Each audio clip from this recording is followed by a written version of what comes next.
नमस्कार, मैं doctor Anjali, consultant obstetric and gynaecology. इस कोरोना काल में डिलीवरी के बाद माँ और बच्चे का कैसे ध्यान रखें, इस वीडियो के माध्यम से आज मैं आपको कुछ जानकारियाँ देना चाहती हूँ। सबसे पहले congratulations to all the new parents. इस डिप्रेशन के माहौल में, इस नेगेटिविटी के माहौल में आपके घर में एक नन्हा मेहमान आया है, पॉजिटिविटी की एक नई किरण लेकर आया है और आपके घर को खुशियों से भर दिया है।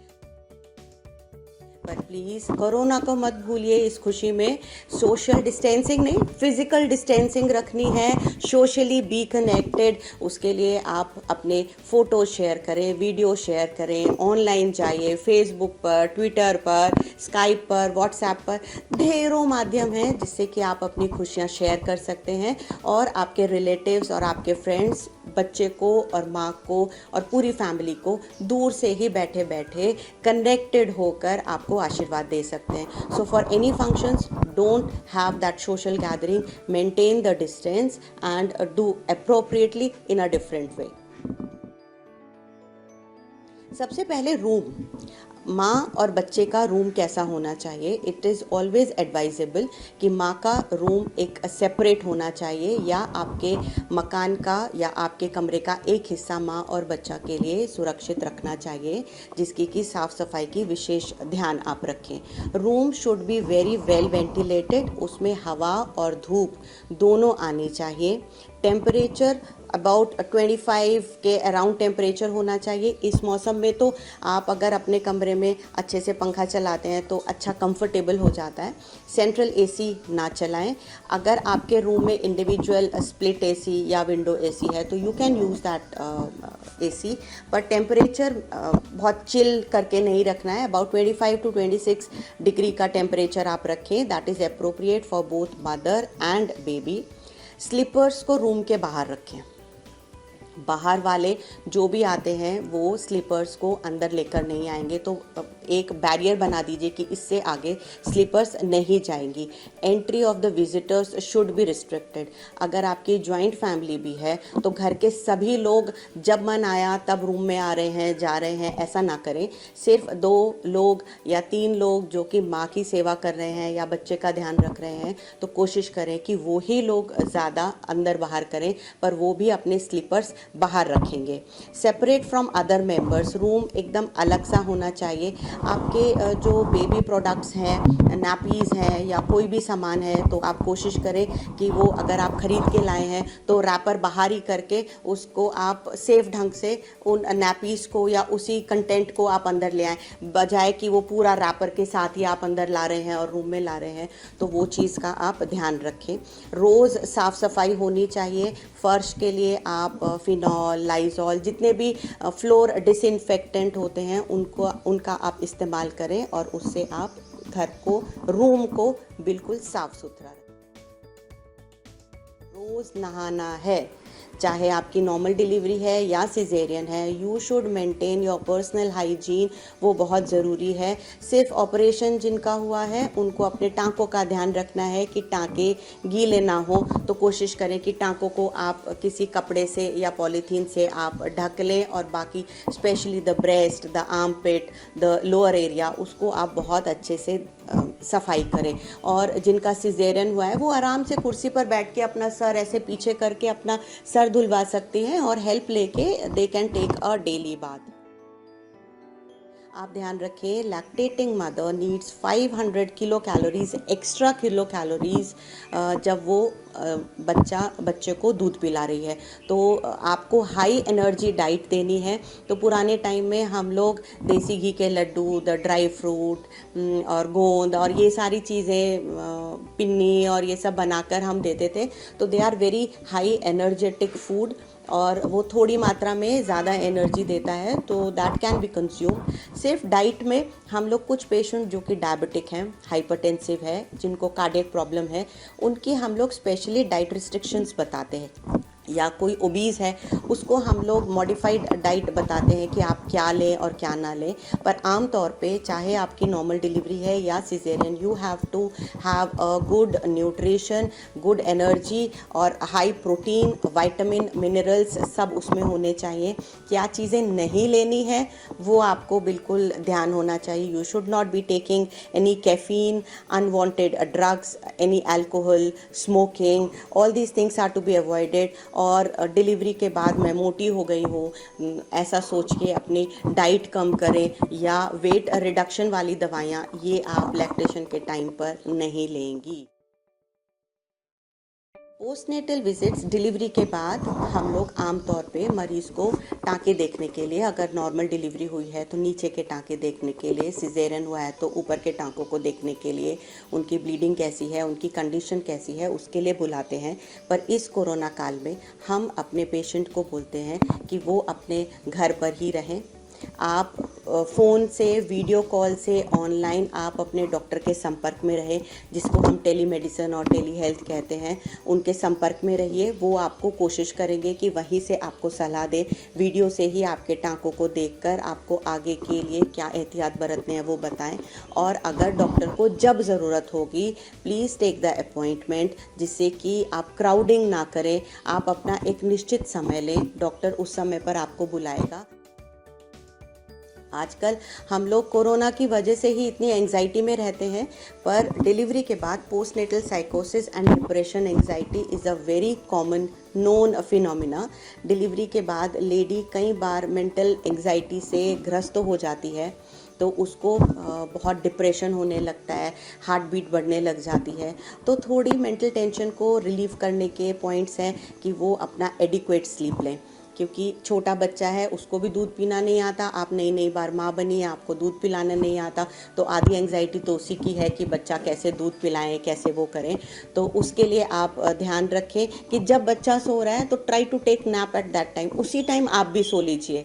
अगर बच्चा रात में जागता है, दिन में सोता है, तो प्लीज़ आप भी अपना थोड़ा सा स्लीपिंग शेड्यूल उसी तरह से कर लीजिए। और घर का एक मेंबर इस चीज़ का ध्यान रखे कि एक बच्चा को सोने के लिए अबाउट 6 to 7 आवर्स की कम से कम स्लीप ज़रूर मिल जाए। नींद पूरी ना होने की वजह से भी मेंटल टेंशन, एंजाइटी बढ़ जाती है। अगर आपको थोड़ी बहुत एंजाइटी है तो आप अपने फैमिली मेम्बर से बात करके, अपने फ्रेंड सर्कल में बात करके आप अपनी एंजाइटी को दूर कर सकते हैं। बिल्कुल आइसोलेटेड ना रहें। बात करने का मतलब ये नहीं है कि उनको घर पर ही बुला के बात करनी है, आप फ़ोन पर बात कर सकते हैं, वीडियो कॉल कर सकते हैं, और जिससे आपकी एंजाइटी कम होगी। पर यदि किसी भी क्षण आपको लगे कि वर्थलेसनेस की फीलिंग है, आपको अपने आप को नुकसान पहुंचाने की कुछ फीलिंग हो रही है, आपको बहुत ज़्यादा पैल्पिटेशन या हार्ट बीट आपकी बहुत ज़्यादा हो रही है, आप ज़रूरत से ज़्यादा डरा डरा महसूस कर रहे हैं, या लग रहा है कि अब जीने का कोई फ़ायदा नहीं, इस तरह के अगर एक्सट्रीम नेगेटिव थॉट्स आ रहे हैं, प्लीज़ डोंट अवॉइड देम। तुरंत आप अपने डॉक्टर से मिले, साइकोलॉजिस्ट से मिले, वो आपको, आपकी गायनेकोलॉजिस्ट आपकी मदद करेंगी, आपको कुछ दवाइयाँ दी जाएंगी जिससे कि आपकी एंग्जाइटी और डिप्रेशन की भावना, जो कि टेम्परेरी है, वो ठीक हो जाए। Breast feeding is very important. शुरू का दूध जो कि पानी जैसा लगता है, आपको लगता है ये दूध नहीं है, ये किसी प्रकार का रिसाव है, वो सबसे अच्छा मिल्क माना जाता है colostrum, which is full of antibodies, और वो बेबी की इम्यूनिटी को बढ़ाने के लिए बहुत अच्छा होता है। हमें माँ का दूध शुरू के 6 महीने एक्सक्लूसिव ब्रेस्ट मिल्क, 6 महीने के बाद माँ के दूध के साथ साथ हम धीरे धीरे वीनिंग प्रोसेस शुरू करते हैं, खाने की थोड़ी थोड़ी चीज़ें शुरू करते हैं। पर इस वक्त ना तो बच्चे को आप शहद देंगे, ना घुट्टी, ना कोई टॉनिक, बच्चा कमज़ोर है अब हम उसको ये टॉनिक दें, अनलेस कि आपके पीडियाट्रिशियन ने आपके बच्चे के लिए कोई दवाई प्रिस्क्राइब की हो। उसके अलावा आप कोई दवाई या कोई घुट्टी बच्चे को नहीं देंगे, सिर्फ और सिर्फ माँ का दूध पिलाएंगे। कोरोना पॉजिटिव हो गया है तो इन दैट कंडीशन आप अपने ब्रेस्ट को अच्छे से क्लीन करेंगे, मास्क पहनेंगे, हैंड को अच्छे से साफ करके, और बच्चे को आप लेकर दूध पिलाएंगे।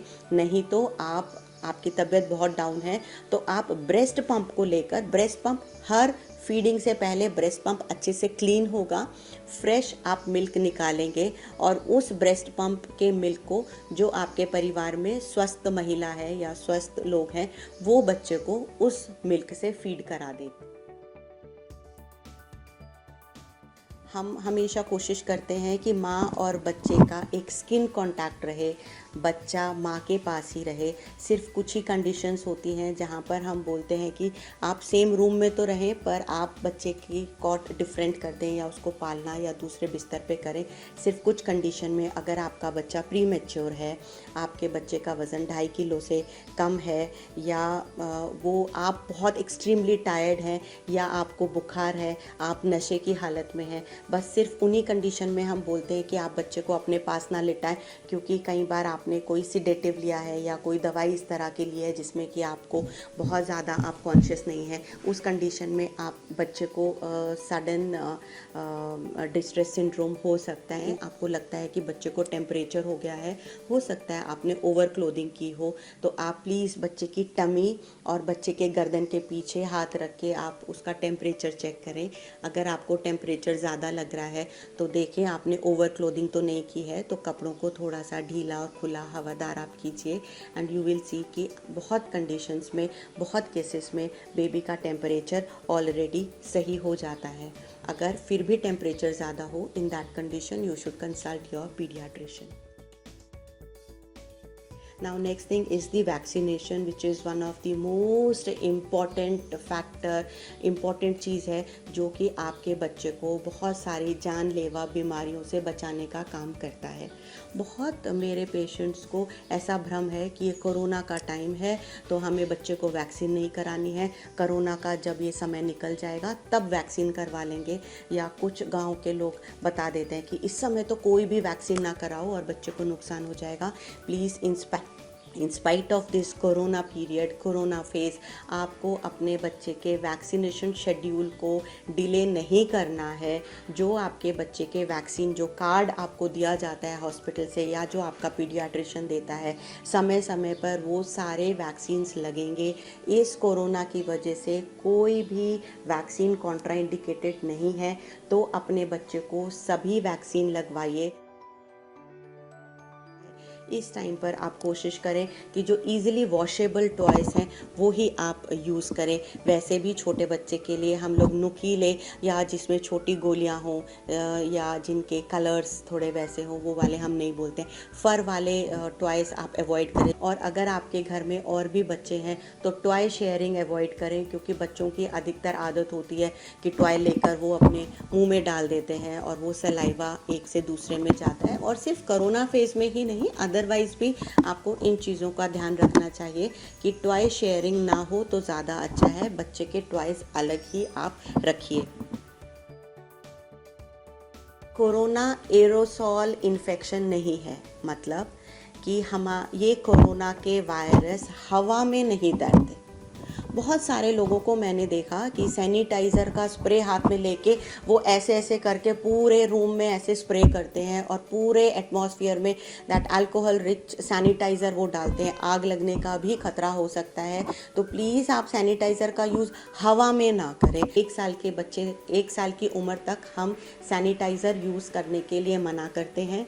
बेबीज़ सैनिटाइज़र अलग आते हैं which are alcohol free sanitisers, पर आपको पता है कि कोरोना फेज में अल्कोहल फ्री सैनिटाइज़र से कोई फ़ायदा नहीं है। आप बच्चे के आसपास का माहौल क्लीन रखिए, उसके पास कोई भी आएगा वो अपने आप को सैनिटाइज़ करके रखे, वो फ्रीक्वेंटली सोप एंड वाटर से अपना हाथ साफ रखे। किसी को थोड़ा सा भी नज़ला जुकाम है वो जच्चा बच्चा के कमरे में नहीं जाएगा, और कोशिश करें कि आप मास्क पहन के ही आप जच्चा बच्चा के रूम में एंटर करें। उसमें क्या हर्ज है। बच्चे के कपड़े आप फ्रीक्वेंटली चेंज करें, उसकी कॉट को आप क्लीन करें, उसकी बेडशीट्स को आप फ्रीक्वेंटली क्लीन करें, पर बेबी की बॉडी पर सैनिटाइज़र रब ना करें। अगर बच्चा एक्सेसिव क्राई कर रहा है, ब्रेस्ट फीडिंग लेने से बिल्कुल मना कर रहा है, बच्चा बार बार वॉमिटिंग कर रहा है, वॉमिटिंग का मतलब है कि जो भी आपने पिछले 3 बार उसको फीड दिया है उसका अबाउट 50% हर बार वो उल्टी कर रहा है, उसी को ही हम लोग बोलते हैं कि वो ज़रूरत से ज़्यादा वॉमिटिंग कर रहा है। कई बार ओवर फीडिंग के समय थोड़ी बहुत वॉमिटिंग बच्चा कर सकता है, पर अगर पिछली 3 फीड उसने 50% या उससे ज़्यादा दूध पलट दिया है, तो हम बोलते हैं कि आपको कंसल्ट करना चाहिए। अगर वॉमिटिंग ग्रीन कलर की है तो आपको कंसल्ट करना चाहिए। अगर बच्चे की पॉटी में आपको ब्लड नज़र आए, बच्चा ज़रूरत से ज़्यादा सुस्त नज़र आए, जो कि उठाने पर भी बहुत एक्टिविटी नहीं कर रहा है, तो इस कंडीशन में आप अपने पीडियाट्रिशियन से संपर्क ज़रूर करें। उम्मीद करती हूँ कि मेरे इस वीडियो से आपकी कुछ शंका दूर हुई होगी।